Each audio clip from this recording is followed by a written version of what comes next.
والصلاة والسلام على سيد الأنبياء والمرسلين. قال الله تعالى وتبارك في شان حبيبه مخبرا وعامرا إن الله وملائكته يصلون على النبي يا أيها الذين آمنوا صلوا عليه وسلموا تسليما. الصلاة والسلام عليك يا رسول الله وعلى آلك وأصحابك يا محبوب رب العالمين. الصلاة والسلام عليك يا راحة العاشقين وعلى آلك وأصحابك يا محبوب رب العالمين. ز محجوری پر آمد جان عالم تراہم یا نبی اللہ تراہم. نا آخر رحمت للعالمین ز محرومہ چرا فارغ نشینی. بروں آو سرز بلت یمانی کہ روئے تست صبح زندگانی. قدیم طائف نالین پاکن شراکت رشتہ جہائے ماکن. چے باشد گر کنی سوئے نگاہے ہمیشہ گر نہ باشد گاہے گاہے. نگاہے یا رسول اللہ نگاہے. صد ہزاراں جبریل اندر بشر بحر حق سوئے غریباں یک نظر. یا رسول اللہ انظر حالنا یا حبیب اللہ اسمع قالنا. اننی فی بحر غم مغرق خذ یدی ساحل لنا اشکا لنا. یا صاحب الجمال و یا سید البشر من وجهک المنیر لقد نور القمر. لا يمكن الثناء كما كان حقه بعد از خدا بزرگ توئی قصہ مختصر.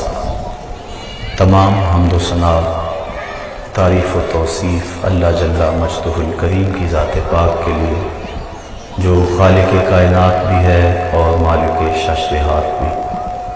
اللہ جل وعلا کی حمد و ثنا کے بعد حضور نبی اکرم شفیع امم رسول محتشم نبی مکرم اللہ کے پیارے امت کے سہارے رب کے محبوب دانائے غیوب مالک رقاب امم فخر عرب و عجم والی کون و مکان سیاہ لا مکان سید انس و جاں سرور لالا رخان نیر تاباں سرنشین مہوشاں ماہ خوباں شہنشاہ حسینہ تتیمہ دوراں سر خیل زہرہ جمالہ.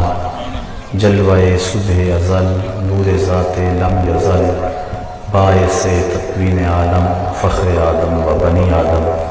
نیر بطحا رازدار ما اوہا شاہد ما تغا صاحب علم نشرہ. معصوم آمنہ احمد مجتبیٰ حضرت محمد مصطفیٰ صلی اللہ علیہ وسلم کے حضور ناز میں اپنی عقیدتوں ارادتوں اور محبتوں کا خراج پیش کرنے کے بعد واجب الاحترام ذوی الاحتشام برادران اسلام السلام علیکم ورحمۃ اللہ وبرکاتہ. رمضان المبارک کہ پر نور لمحے اور ہمایوں ساعتیں آپ سب کو مبارک ہوں. آج ماہ رمضان المبارک کا پہلا دن اور پہلا جمعۃ المبارک ہے. اس مرتبہ اس ماہ نور کو 5 جمعات سے زینت بخشی گئی ہے. اللہ تعالیٰ جل شانہ ہمیں اس مقدس مہمان مہینے کی برکتیں نصیب فرمائے. ہمارے دلوں کو وہ اپنی معرفت کا نور بخش دے. اسلام کی روح نصیب فرما دے. ہمارے تزکیے اور تصفیے کے سامان مہیا ہو جائیں اور ہماری باطن کی حالت درست کر دی جائے. اللہ کی بارگاہ میں بصمیم قلب دعا ہے وہ ہماری ان دعاؤں کو قبول فرمائے. آج سیدہ طیبہ طاہرہ حضرت سیدہ فاطمہ الزہرا رضی اللہ تعالی عنہا کی شخصیت آپ کے اسوہ نور کے حوالے سے کچھ باتیں آپ کے گوش گزار کرنا چاہوں گا. ایک تو 3 رمضان المبارک کو ان کا وصال ہے. دوسرا اس وقت امت کو اسوہ بطول کی بہت زیادہ ضرورت ہے. جو ہوائیں چل رہی ہیں، جو کچھ ہو رہا ہے، پردے کو بوجھ سمجھا جا رہا ہے، حجاب کا تمسخر اڑایا جا رہا ہے، عورت چار دیواری میں رہنا اپنے لیے قید سمجھ رہی ہے، حیا کی چادر پھاڑ کے سڑکوں پہ چلنا اپنی آزادی سمجھتی ہے۔ حضرت سیدہ فاطمہ الزہرا رضی اللہ تعالی عنہا کائنات کی تمام خواتین کے لیے ایک ماڈل ہیں، عملی نمونہ ہیں۔ ان کی شخصیت اور ان کا اسوہ نور ہمارے لیے، خواتین اسلام کے لیے خضر راہ ہے۔ حضرت سیدہ فاطمہ الزہرا رضی اللہ تعالی عنہا کے مجد و شرف کے اسباب بیان کرتے ہوئے اقبال نے ایک بڑی خوبصورت بات کی۔ فرماتے ہیں مریم از یک نسبت عیسیٰ عزیز، از سے نسبت حضرت زہرا عزیز۔ مریم ایک نسبت سے عزیز ہیں اور وہ یہ کہ وہ حضرت عیسیٰ علیہ السلام کی والدہ ماجدہ ہے، لیکن حضرت فاطمہ کو 3 نسبتیں حاصل ہیں۔ پہلی نسبت نور چشم رحمت للعالمین، امام اولین و آخری۔ دوسری نسبت بانو تاجدار حل عطا، مرتضی مشکل کشا شیر خدا۔ اور تیسری نسبت مادر مرکز پرکار عشق، مادر قافلہ سالار عشق۔ اقبال کہتا ہے کہ مریم عیسیٰ کی ماں ہے اور اللہ نے قرآن میں ان کے قصیدے بیان کیے، اور حضرت زہرا کو 3 نسبتیں ہیں کہ ایک تو وہ رسول خدا کی بیٹی ہیں، دوسری نسبت کہ وہ علی المرتضیٰ مشکلات کے پردوں کو چیرنے والے حل عطا کی زوجہ ہیں، اور تیسرا حسین ابن علی کی ماں ہے جو عشق کی پرکار کا مرکز ہے، اور جو کائنات کے عظیم وہ امام ہیں کہ جنہوں نے اپنا سر تو کٹا دیا لیکن اسلام کا پرچم جھکنے نہیں دیا۔ اللہ کے محبوب علیہ السلام نے فرمایا فاطمہ تو بضعۃ منی، فاطمہ میرے جگر کا ٹکڑا ہے۔ یہ اس دور میں کہا جب بیٹیوں کو زندہ درگور کر کے باپ فخر کرتے تھے۔ قرآن اٹھائیے، ارشاد فرمایا وَإِذَا الْمَوْءُودَةُ سُئِلَتْ بِأَيِّ ذَنبٍ قُتِلَتْ، قیامت کے دن قبروں میں گڑی ہوئی بچیاں اٹھائی جائیں گی، ان کے ظالم باپ کٹہرے میں ہوں گے۔ اللہ ان بچیوں سے پوچھے گا بِأَيِّ ذَنبٍ قُتِلَتْ، تمہیں قتل کیوں کیا گیا؟ مجرم تو کٹہرے میں کھڑے ہیں، مجرموں کو پوچھا جانا چاہیے تم نے کیوں قتل کیا؟ ان کے معصوم دامن پہ کون سا داغ دیکھا کہ تم برداشت نہ کر سکے؟ گڑے کے اندر دھکا دے کے اوپر مٹی انڈھیل لیں، ان کی چیخیں ہمارے دل میں گداز اور ڈر پیدا نہ کر سکے۔ پوچھا تو ان سے جانا چاہیے تھا کہ تم نے کیوں انہیں قتل کیا، لیکن وہ کھڑے ہیں بچیوں سے پوچھا جا رہا ہے یہ تمہیں قتل کیوں کیا گیا؟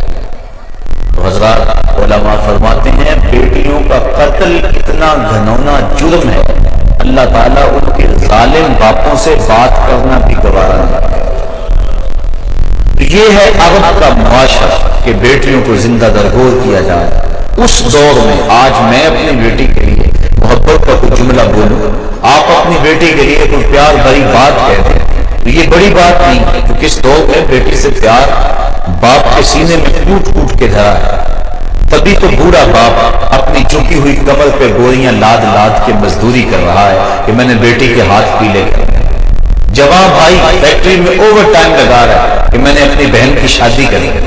آج بہن کے لیے، بیٹی کے لیے دلوں میں محبتوں کے جذبات ہیں۔ جب بیٹی کو گھر سے ماں باپ رخصت کرتے ہیں تو سارے پھوٹ پھوٹ کے روتے ہیں۔ بیٹی کا وجود گھر کی زینت ہے، بیٹی چار دیواری کی رونق ہے، بیٹی گھر کی آبرو ہے۔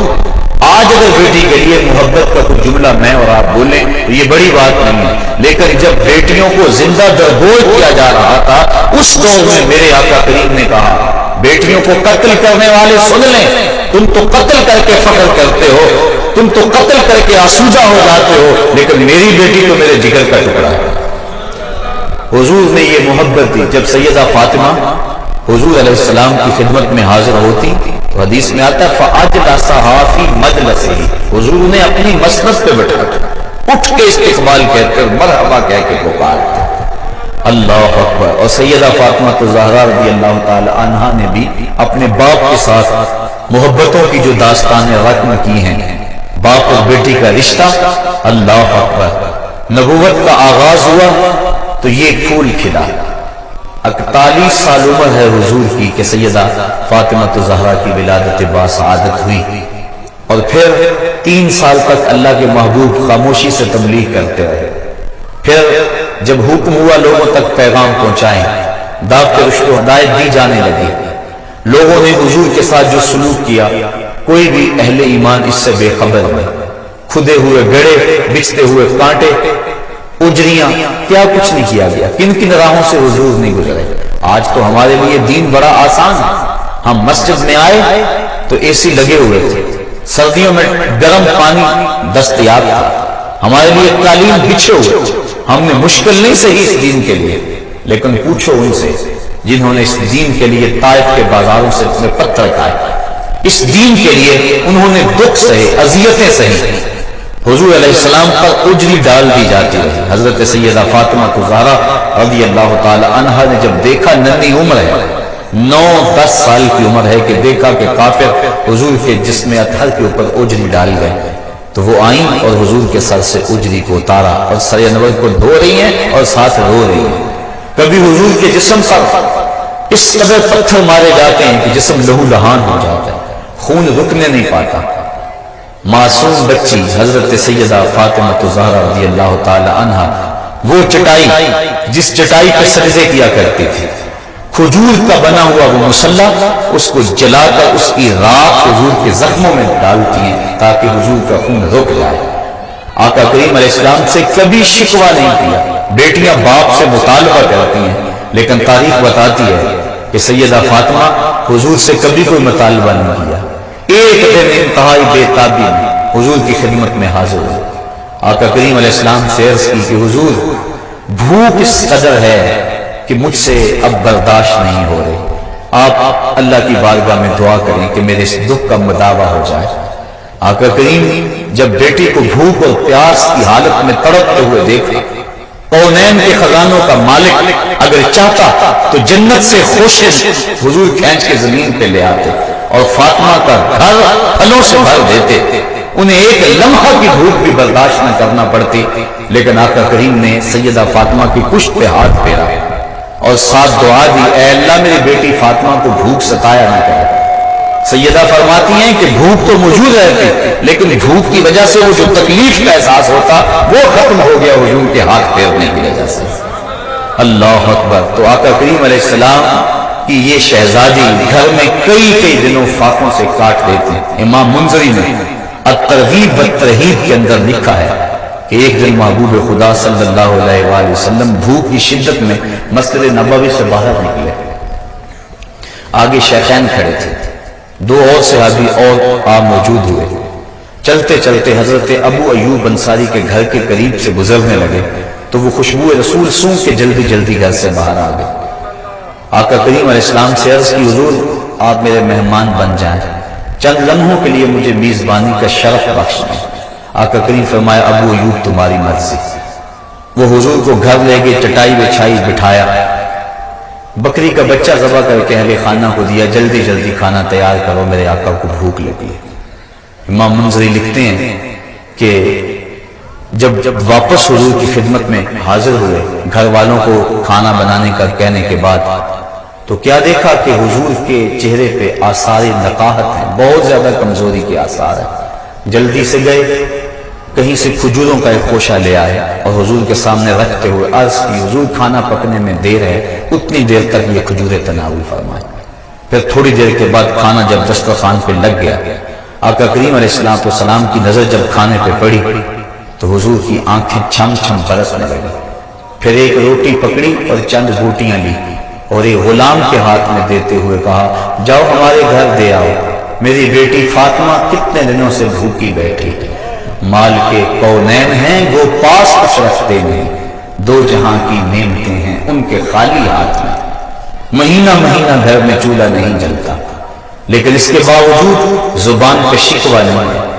بیٹی جب گھر سے چلتی ہے، آج تو بیٹیاں اپنے باپ سے خود جہیز کا مطالبہ کرتی، ایک معاشرے کا یہ روگ کہ غریب کی بیٹی کو قبول کرنے کو تیار نہیں، جہیز کی لعنت نے معاشرے کو ایسا جکڑا ہوا کہ گھروں میں بیٹیاں بوڑھی ہو رہی ہیں، ماں باپ ان کی نیندیں اچاٹ ہیں، لیکن دوسری طرف بیٹی بھی مطالبہ کرتی ہے کہ مجھے یہ چاہیے اور مجھے وہ چاہیے، لیکن دنیا دیکھے اس منظر کو، جب دو جہاں کے سردار کے گھر سے آقا کریم کی بیٹی گھر سے نکلتی ہے تو جہیز ان کے پاس کیا ہے؟ ایک مشکیزہ، ایک چکی، ایک آفتابہ، ایک چٹائی کھجوروں کی، یہ ہے ان کا اثاثہ، یہ ہے ان کا سامان جو لے کر حضرت علی المرتضیٰ کے گھر میں پہنچتی ہیں، اور پھر وہاں جا کر چکی پیس پیس کے گزر اوقات کی جا رہی ہے، مشکیزہ کندھے پہ اٹھا اٹھا کے یہاں نشان پڑ گئے، چکی پیس پیس کے ہاتھ میں چھالے پڑ گئے، سارا دن چکی پیستی ہیں اور ساری رات مصلی بچھا کے عبادت کرتی۔ آج کی عورت کہتی ہے میرے گھر کے کام کاج بڑے ہیں، میرے پاس وقت نہیں ہے، میرے بچے زیادہ ہیں، میرے پاس وقت نہیں ہے کہ میں نماز پڑھ سکوں، بار بار بچے پیشاب کر دیتے ہیں، کیسے میں صفائی و ستھرائی رکھ سکتی ہوں؟ آؤ سیدہ فاطمہ کی چوکھٹ پہ آؤ، حسنین کی تربیت بھی ہو رہی ہے، مولا علی کی خدمت بھی ہو رہی ہے، اور چکی پیس پیس کے آٹا تیار بھی ہو رہا ہے، مہمانوں کو کھانے بھی بھیجے جا رہے ہیں، اور جب رات پڑتی ہے تو ساری رات مصلی پہ گزار دیتی ہے۔ اور ذوق بندگی کیا ہے؟ عرض کرتی ہیں اے اللہ تیری راتیں اتنی چھوٹی ہیں کہ تیری بندی کا ذوق بندگی ہی پورا نہیں ہوتا، ابھی ایک سجدہ کرتی ہوں کہ رات ختم ہو جاتی ہے، ایک رات ایسی لمبی بنا دے تیری بندی جی بھر کے تجھے سجدہ تو کر لے۔ یہ ہے عبادت، یہ ہے ان کے شب و روز اللہ کے حضور، سارا دن روزے میں اور ساری رات قیام میں گزار دیتی۔ ایک دن حضرت علی المرتضیٰ گھر آئے، دیکھا کہ ہاتھوں میں چھالے پڑے ہوئے، ایک غزوے سے حضور واپس پلٹے تھے، بہت سارے غلام اور لونڈیاں مال غنیمت میں آئے تھے، خیال کیا کہ ایک لونڈی اگر ہمیں گھر کے کام کے لیے مل جائے تو کام آسان ہو جائے گا، کہا جاؤ اپنے باپ سے ایک لونڈی مانگ لاؤ۔ سیدہ فاطمہ الزہرا حاضر ہیں، لیکن زبان سوال نہ کر سکی۔ آقا کریم نے پوچھا بیٹا کدھر آئے تھے؟ کہا حضور یوں ہی سلام کرنے آ گئی تھی، واپس چلی گئی۔ حضرت علی المرتضیٰ نے دیکھا، کہا اس در سے تو کبھی کوئی خالی نہیں پلٹا، لگتا ہے تم نے حضور سے عرض ہی نہیں کی۔ کہا میں ہمت نہ کر پائی، کہا چلو میں تمہاری ترجمانی کرتا ہوں۔ حضرت علی المرتضیٰ و حضرت فاطمہ الزہرا رضی اللہ تعالی عنہ حضور کی چوکھٹ پہ آ کھڑے۔ آقا کریم نے پوچھا، بتایا حضور یہ حالت ہے، ہاتھوں کے چھالے، ساری رات عبادت میں گزرتی ہے اور دن چکی پیس پیس کے یہ حال ہے، وقت نہیں، فرصت نہیں، اگر ایک لونڈی آپ اپنی بیٹی کو عطا کر دیں تو کام کاج میں معاونت ہو جائے گی۔ اب آقا کریم کے ہاں لونڈیوں کی کثرت ہے، قطاریں لگی ہوئی اور بیٹی دروازے پہ کھڑی ہے۔ حضرت علی المرتضیٰ سفارش کر رہے ہیں، خیال تو پڑتا انہوں نے ایک مانگی، حضور نے کئی دے دی ہوں گی، لیکن تعریف پڑے حیرت ہوتی ہے۔ آقا کریم علیہ السلام نے 3 قسمیں کھا کے فرمایا، واللہ لا آتیکما، واللہ لا آتیکما، واللہ لا آتیکما، اللہ کی قسم میں تمہیں کچھ نہیں دوں گا، اللہ کی قسم ان غلاموں اور لونڈیوں سے میں تمہیں کچھ نہیں دوں گا۔ پھر کہا اللہ کی قسم میں تم دونوں کو ان غلاموں اور لونڈیوں سے کچھ نہیں دوں گا، میں تمہیں لونڈیاں دے دوں اور صفہ کے چبوترے پہ بیٹھ کے پڑھنے والے میرے طالب علم ان کے پیٹ کمر سے لگے ہوئے ہیں، بدر کے شہیدوں کے یتیم بچے بھوک میں ہیں اور یہ لونڈیاں میں تمہیں دے دوں، میں تو یہ لونڈیاں بیچوں گا اور بدر کے شہیدوں کے بچوں کا پیٹ پالوں گا، اور میرے صفہ کے چبوترے پہ بیٹھ کے جو طالب علم دین سیکھنے آئے ہیں میں تو ان کی غذا کا بندوبست کروں۔ لیکن بیٹا تم میری چوکھٹ پہ آئی ہو، خالی نہ جاؤ، جب رات کو سونے لگو، کروٹ تمہاری بستر پہ لگے تو 33 مرتبہ سبحان اللہ پڑھ لینا، 33 مرتبہ الحمدللہ کہہ لینا اور 33 مرتبہ اللہ اکبر پڑھ لینا، یہ غلاموں اور لونڈیوں سے بہتر ہوگا۔ یہ جو ہم نماز کے بعد تسبیحات پڑھتے ہیں اس کو تسبیحات فاطمہ اسی لیے کہتے ہیں کہ سیدہ فاطمہ الزہرا کو اس وقت حضور نے یہ چیز عنایت فرمائی، کہا یہ غلاموں اور لونڈیوں سے بہتر ہے، یہ پڑھ لیا کرو، لیکن تم ان غلاموں اور لونڈیوں سے کچھ نہیں دوں گا، مال کے کونین ہیں گو پاس کچھ رکھتے نہیں، دو جہاں کی نعمتیں ہیں ان کے خالی ہاتھ ہیں۔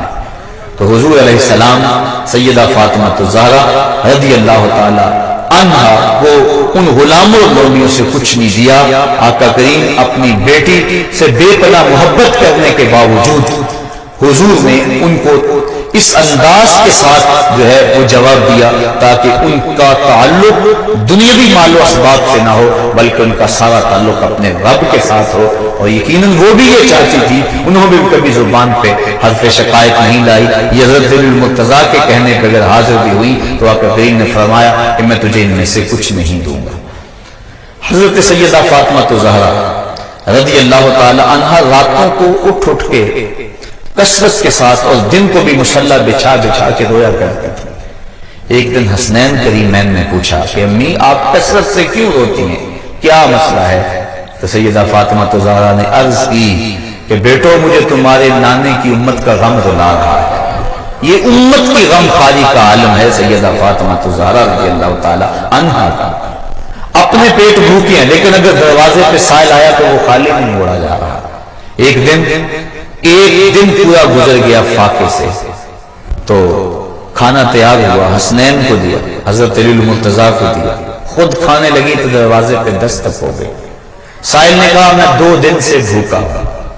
کہا بیٹا جاؤ سائل کو کھانا دے آؤ۔ کہا امی آپ بھی کھا لیں، آپ بھی تو 1 دن سے بھوکی ہیں۔ کہا میں تو 1 دن سے بھوکی اور وہ 2 دن سے بھوکا ہے، لہذا اس کا حق بنتا ہے کہ یہ وہ کھانا کھائے۔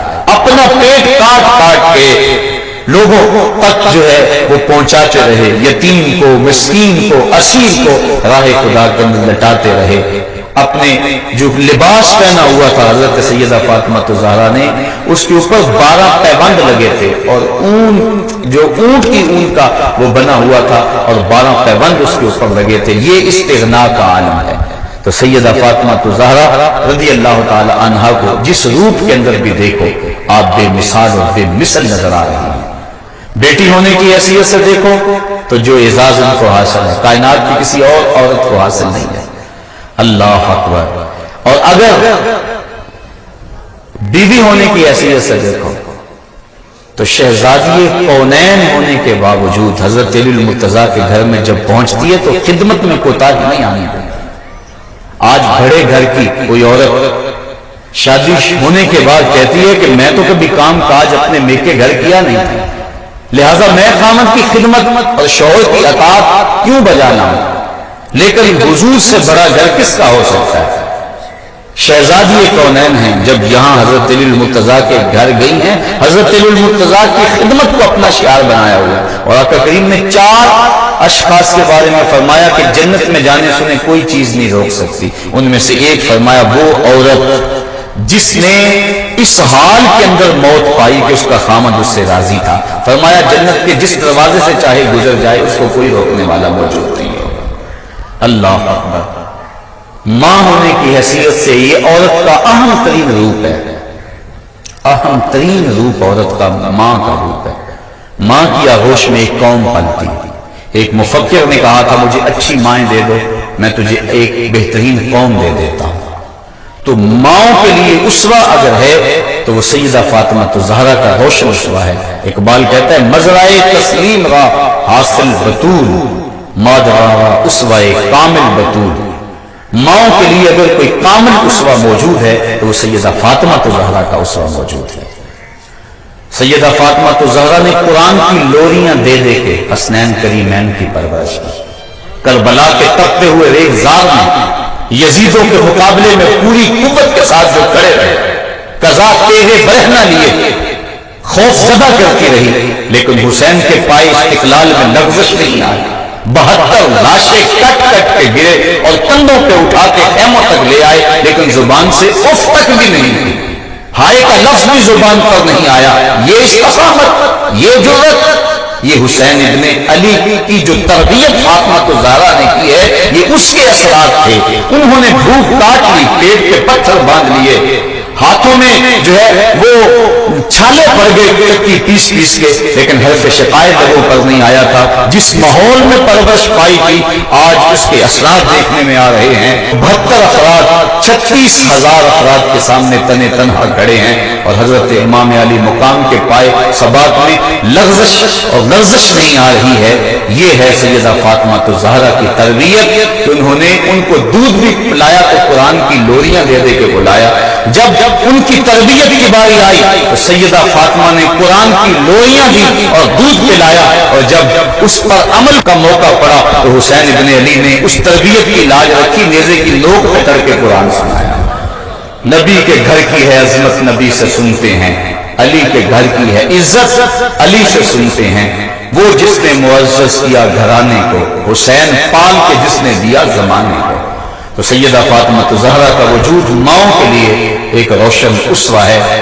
اقبال نے ایک بڑی خوبصورت بات کی، وہ کہتے ہیں پندے ز درویش پذیری، اگر پندے ز درویش پذیری، ہزار امت بمیرت تو نہ میری، بطول باش و پنہا شو عزی اصر در آغوش شبیر بگیری. کہا ایک درویش کی بات سن لے، ہزار امت مر جائے لیکن امت مسلمہ تجھے کبھی موت نہیں آ سکتی.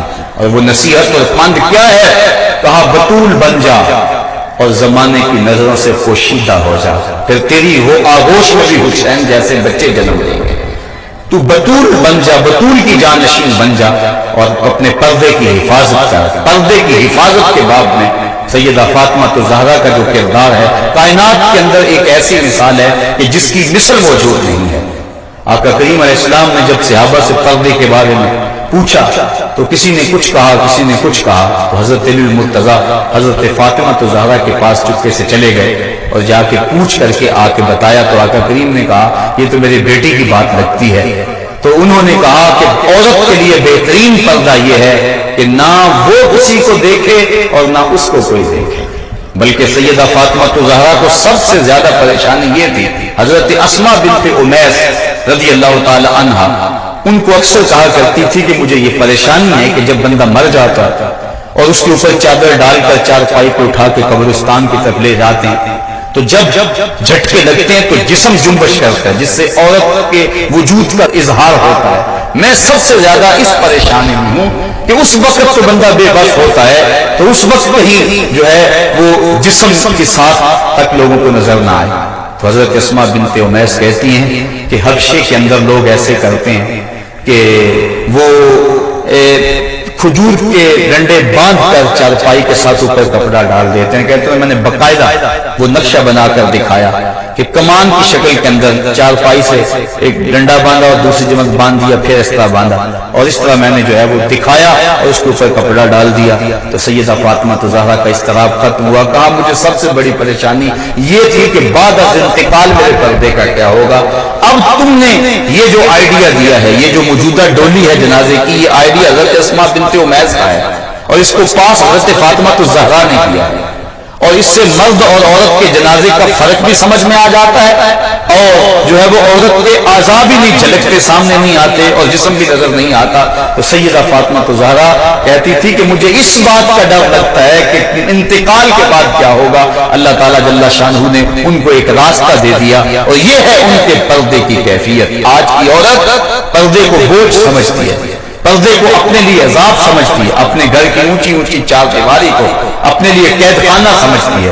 یہ پچھلے دنوں کے اندر میڈیا کے اوپر یہ تبصرہ ہوتا رہا اور حجاب کا تمسخر اڑایا جاتا رہا. آنکھ کے پردے کی بات کی جاتی ہے، دل کے پردے کی بات کی جاتی ہے، اور اسلام نے جو عورت کو پردے کی تاکید کی، اے نبی کی بیٹیوں اپنے اوپر اوڑھنیاں خوب اوڑھ لو اور جو ہے وہ اپنی زینت کی چیزوں کو پوشیدہ رکھو. جو حکم دیا گیا آج ان احکام کا تمسخر اڑایا جا رہا ہے. عورت تو اس قدر پردے کی چیز ہے کہ اللہ تعالیٰ نے ارشاد فرمایا کہ تو گھر کی چار دیواری میں اتنے زور سے قدم بھی نہ رکھے کہ تیرے پاؤں میں پڑے ہوئے پازیب کی چھنکار باہر گزرتے ہوئے غیر مرد کے کانوں تک پہنچے، بلکہ عورت کی آواز کو پردہ رکھا گیا. حضرت ابو ہریرہ رضی اللہ تعالی عنہ نے ایک عورت کو دیکھا کہ وہ خوشبو لگایا آئی ہے عورت کو خوشبو لگانا منع کیا گیا ہے۔ دو طرح کی خوشبو ہیں، ایک خوشبو وہ ہے جس کا رنگ نہیں ہے، خوشبو ظاہر ہے، اور ایک خوشبو وہ ہے جس کی خوشبو ظاہر نہیں ہے، رنگ نظر آتا ہے، جس کا مہندی وغیرہ۔ عورت کے لیے وہ خوشبو مسنون ہے جس کی خوشبو مہک نہیں آتی بلکہ رنگ ہے، اور مرد کے لیے وہ ہے جس کا رنگ نہ ہو بلکہ جس کی مہک ہے۔ اب اس نے ایسی خوشبو لگائی تھی جس سے مہکار آ رہی تھی، نپٹیں آ رہی تھی خوشبو، اور وہ آئی تو آپ جب قریب آئی تو حضرت ابو ہریرہ رضی اللہ تعالی عنہ نے فرمایا یا امۃ الجبار، اے جبار رب کی باندی، تو نے خوشبو لگائی ہے؟ اس نے کہا ہاں میں نے خوشبو لگائی ہے۔ کہا تو مسجد سے آئی ہے؟ اس نے کہا ہاں میں مسجد سے آئی ہوں۔ کہا میرے محبوب آقا نے تو فرمایا ہے کہ عورت اگر خوشبو لگا بیٹھے تو اتنی دیر تک مسجد میں نہ آئے جس طرح جنابت کا غسل کیا جاتا ہے جب تک ایسا غسل نہ کرے، یعنی ایسا غسل کرے کہ وہ خوشبو مٹ جائے۔ اور ایک روایت کے لفظ ہیں کہ جو عورت خوشبو لگا کے بازار میں نکلتی ہے اس خیال سے کہ مرد سونگے اور اس کی طرف مانوس ہوں، فرمایا کہ وہ عورت زنا کی دعوت دینے والی ہے۔ تو آج عورت بن ٹھن کے حیا کی چادر پھاڑ کے سڑکوں پہ آ گئی، آج ماں کو دقیہ نوسی کا تانا دے کر، باپ کو بوڑھا کہہ کے، آج بھائی کی غیرت کی لالی اپنے لبوں پہ سجا کے آج وہ ماڈل گرل بن گئی، آج وہ دفتروں میں آن بیٹھی، آج وہ سڑکوں پہ آ بیٹھی، اپنے پردے کو اس نے بوجھ سمجھ کے اتار دیا۔ میری ماں، میری بہن، میری بیٹی، یہ پردہ تیرے لیے بوجھ نہیں، تیری آبرو کا محافظ ہے، تیرے برقعے کی ایک ایک سلوٹ تیرے حیا کا تیور ہے، تیرے گھر کی اونچی اونچی دیواریں تیرے حیا کا پہرا ہے۔ تو سمجھ جائے تو معاشرہ پھیل جائے گا، تو گھر سنبھال لے گی، امت ہے وہ پوری کائنات کو سنبھال لے گی، لیکن جب تو گھر سے نکلے گی تو پھر قوم کے پلے کیا رہے گا؟ آئیے آج سیدہ فاطمہ الزہرا رضی اللہ تعالی عنہا کا اسوہ نور ہم اپنے لیے اسی کو نمونہ، اس کو ماڈل بنائیں۔